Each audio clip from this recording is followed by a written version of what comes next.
Hello students, आज हम exercise 1C करेंगे। 1C करने से पहले ये नीचे कॉलम में जो दिया हुआ है एक बार इन्हें पढ़ लेते हैं। ये है हमारा इक्वल का साइन, इसे बोलते हैं इक्वल। अगर ये साइन इस तरफ को लगाया गया है दो संख्याओं के बीच में, तो इस साइड वाली संख्या ग्रेटर देन कहलाएगी। अगर यही निशान इस तरफ को, जैसे कि इसमें दिखाया गया है, तो ये ग्रेटर है और ये स्मॉलर है। तो जैसे इस वाले क्वेश्चन में ये ग्रेटर है और ये स्मॉलर। ग्रेटर मीन्स बड़ी संख्या, स्मॉलर उससे छोटी संख्या, और इक्वल का मतलब है दोनों हिस्से बराबर हो जाना। जैसे कि इस क्वेश्चन में बताया गया है तुम्हें कि इधर 53 और इसमें अगर इसे ऐड कर दें तो ये भी 53 हो जाएगा। तो ये वाला क्वेश्चन इक्वल हो जाएगा। और इन्हें कहते हैं हम आपस में संख्याओं को कंपेयर करना, उनकी तुलना करना कि कौन सी संख्या बड़ी है और कौन सी संख्या छोटी है। इसी प्रकार से इस एक्सरसाइज में जब हम पढ़ेंगे तो संख्याओं का हमें सक्सेसर और प्रीडिसेसर लिखना होता है। तो सक्सेसर में हम दी गई जो नंबर होगा, संख्या होगी, उसमें हम एक ऐड करके उससे आगे एक बढ़ा देते हैं, और इसी तरह से प्रीडिसेसर में हम एक संख्या को घटा करके उसका निकाल सकते हैं। तो आइए जैसे एक्सरसाइज 1C में देखते हैं। ये कुछ संख्याएं दी गई हैं, तो इनके बीच हमें इनमें से छांट करके ये साइन लगाने हैं, निशान लगाना है कि कौन सी संख्या बड़ी है, ग्रेटर है, स्मॉलर है या इक्वल है। तो आइए देखते हैं कि कैसे करना है। जैसे ये कुछ संख्याएं दी गई हैं हमें, तो इन संख्याओं में हमें निशान लगाने के लिए सबसे पहला यहाँ देखेंगे 1s, 10s, 100, 1000, 10,000। यहाँ 10,000 है और इधर देख लेते हैं 1s, 10s, 100, 1000, 10,000। तो दोनों हिस्सों में 10,000 है, तो यहाँ पर तो है 54 बन जाएगा ये, और यहाँ 99। तो हमें क्या पता लगा कि 99 54 से ग्रेटर है, तो हम ग्रेटर लगा देंगे, यानी कि ये वाला हिस्सा स्मॉलर हो गया और ये ग्रेटर हो गया। इसी तरह से इस नेक्स्ट क्वेश्चन में 1s, 10s, 1000, 10,000, sorry 1s, 10s, 100, 1000।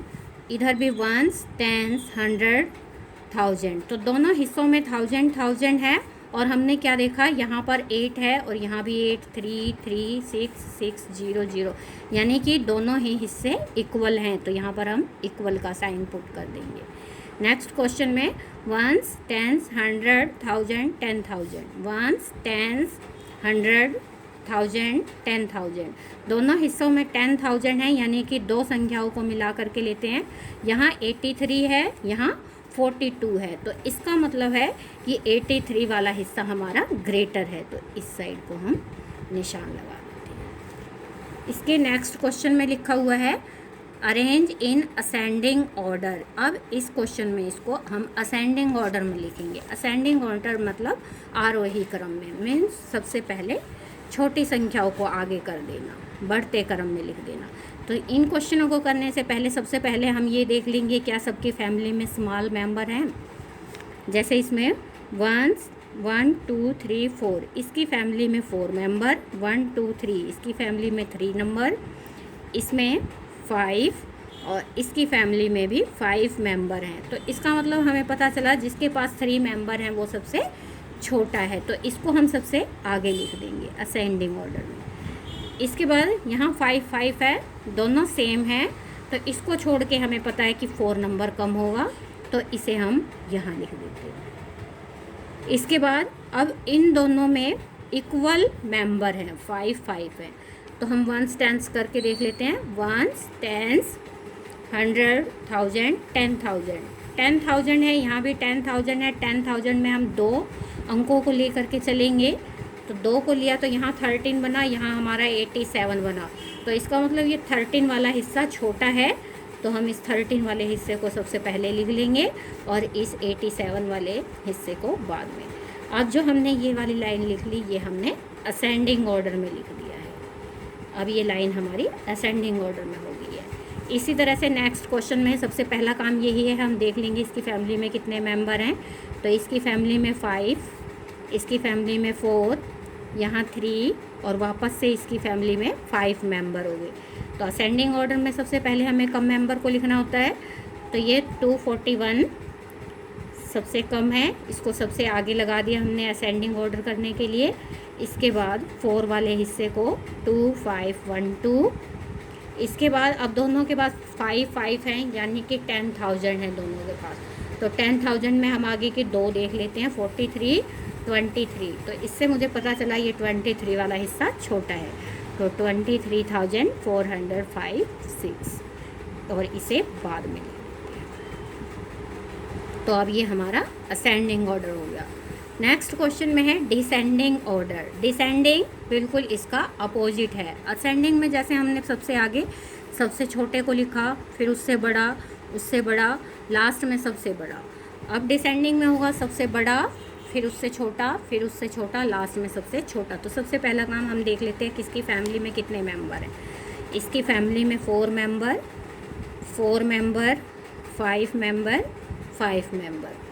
इसके बाद अब हमें पता है कि 5 नंबर वाला बड़ा होगा, तो 5 हमारा 10,000 का होता है। 10,000 में 2 हिस्से लेते हैं, तो 2 हिस्से लिए, ये 32, ये 34। तो हमें पता चला कि 34 वाला हिस्सा बड़ा होता है। तो इसको हम आगे लेके आते हैं, इसको पहले लिखिए, ये अब हम डिसेंडिंग ऑर्डर लिख रहे हैं। इसके बाद इसके पास भी 5 है, तो 32 वाले हिस्से को हमने आगे कर लिया। अब यहाँ पर दोनों के पास ही 4 मेंबर हैं। 4 मेंबर में 1000 हो गया, 1 10 100 1000। तो 1000 वाला हिस्सा देख लेते हैं। यहाँ पे 4000 है, ये 1000 है। तो इससे मुझे पता चला कि 4000 बड़ा हिस्सा है। तो 4,567। इसके बाद 1980। तो ये इसका डिसेंडिंग ऑर्डर। डिसेंडिंग ऑर्डर में सबसे पहले बड़ा, फिर उससे छोटा, उससे छोटा, लास्ट में सबसे बड़ा। लेकिन असेंडिंग में सबसे छोटा, फिर उससे बड़ा, फिर उससे बड़ा, फिर लास्ट में बड़ा। तो ये दोनों आपस में एक दूसरे के अपोजिट हैं। ऐसे क्वेश्चन नंबर 4 में सक्सेसर निकालना है। जब भी हम किसी संख्या का सक्सेसर निकालेंगे, उसमें हम 1 को ऐड कर देते हैं, जोड़ करके लिख देते हैं। तो जैसे 5 और 1 6 हो गया, 4 ऐसी कैसी, 3 ऐसी कैसी, 8 ऐसी कैसी। अगर आप इसको इस तरह से ना कर पाएँ तो इसको ऊपर नीचे इस तरह से लिख के, ये दी गई संख्या लिखी हमने, यहाँ 5, और इसके नीचे 1 लगा करके इसको ऐड कर दिया। 5 और 1 6, ये 4 ऐसी का ऐसी, 3 फिर 8, तो सेम ऐसी। इसको आप एक लाइन में भी ऐड कर सकते हैं और इस तरह से भी ऐड कर सकते हैं। तो सक्सेसर में अगर इसका सक्सेसर निकालना है तो 1 ऐड करना है। तो 1 ऐड करने से 9, 1 हो गया 10, 1 कैरी हो गया इसका, 9 और 1 10 वापस से, फिर 1 कैरी, और 2 और 1 3, 4 ऐसी कैसी, और ये 3 ऐसी कैसी। तो ये इसका सक्सेसर बन गया। ऐसे ही इसका प्रीडिसेसर निकालेंगे तो क्या करेंगे, इसमें इसका उल्टा हो जाता है। इसमें हम 1 को माइनस कर देते हैं, घटा कर देते हैं। तो 6 में से 1 गया, 5, 4 ऐसी कैसी, 6 ऐसी कैसी, 9 ऐसी कैसी। तो ये इसका हो गया। अब जैसे इसमें से हम 1 को क्या करेंगे, सबट्रैक्ट कर देंगे, माइनस कर देंगे। 9 में से 1 गया, 8, फिर ये 9 ऐसी कैसी, 3 2 9। तो ये इसका प्रीडिसेसर निकल गया। तो इसको आप हम लाइन में भी कर सकते हैं और इस तरह से ऊपर नीचे रख करके भी कर सकते हैं। जैसे तुम्हें आसान लगे उस तरीके से इसको हम निकाल सकते हैं। 1C के F और G क्वेश्चन में क्या कह रहा है,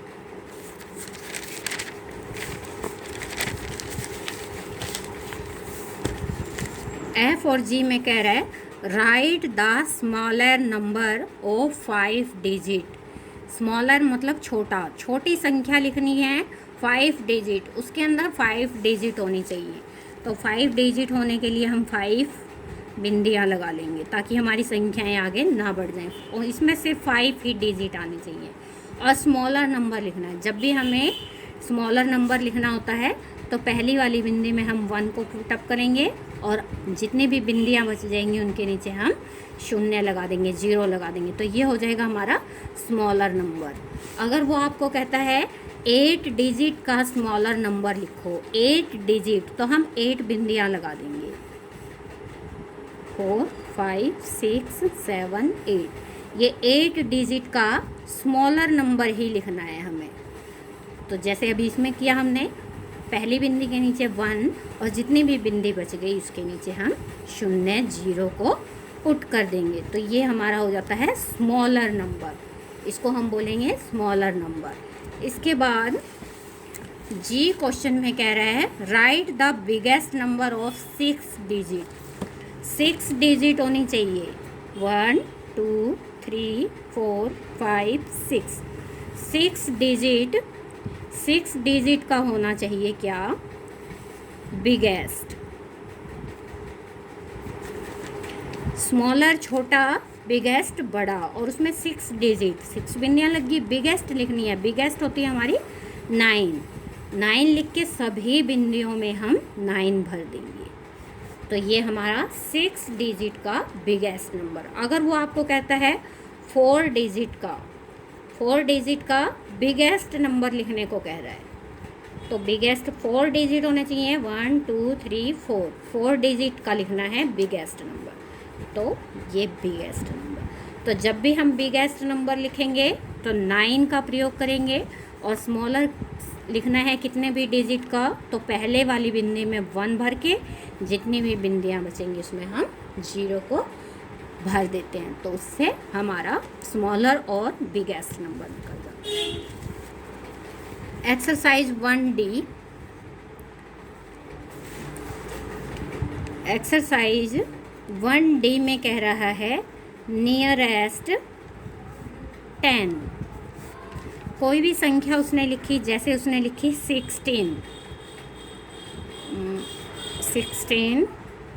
43,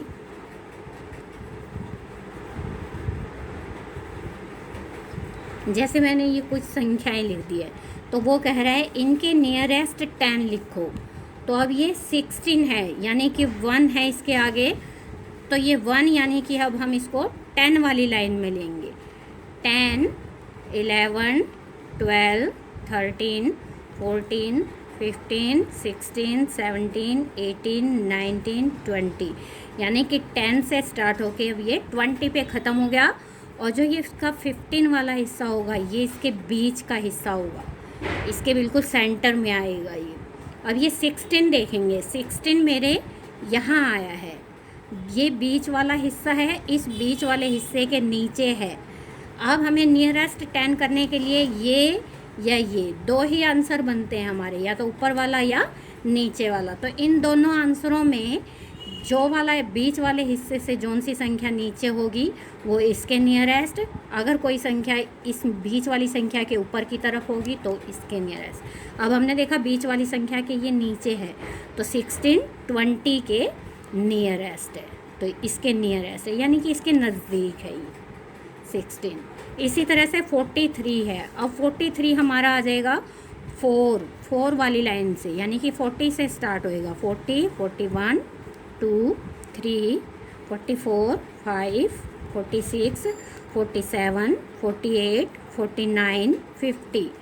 अब ये 40 और 50 इन दो को ही हमें आंसर बनाना है, और 45 हमारा मिडल हिस्सा हो गया, बीच वाला हिस्सा हो गया। तो अब ये 43 है, 43 यहाँ पर लिखा हुआ है, तो यानी कि बीच वाले हिस्से से ये ऊपर की तरफ आ रहा है। अगर ये ऊपर की तरफ आ रहा है तो ये इसका नियरेस्ट हो जाएगा। तो 43 40 का नियरेस्ट है। इसी प्रकार से 292, अब हमें नियरेस्ट 10 ही देखना है, तो यानी कि टेंस, वंस, टेंस, इसमें हमें 200 का कुछ भी लेना देना नहीं है, सिर्फ इसी संख्या को देखेंगे। 92 यानी कि 90 से स्टार्ट होगा, 91 92 93 94 95 96 97 98 99 100। अब यहाँ हमारा 100 और 90 इसमें से हमें आंसर बनाना है, और 95 हमारा बिल्कुल सेंटर का हिस्सा है, बीच का हिस्सा है। अब 92 यहाँ पर आ रहा है, तो आंसर तो इन दोनों में से ही बनाना है। अगर बीच वाले हिस्से की संख्या नीचे आ रही है तो इसके नियरेस्ट, और इसके ऊपर जा रही है तो इसके नियरेस्ट। तो ये है हमारा 92, तो यानी 92 हमारा 90 के नियरेस्ट हो गया, इसके नियरेस्ट हो गया। तो नियरेस्ट टेंस आपको समझ में आ गया होगा। इसके बाद है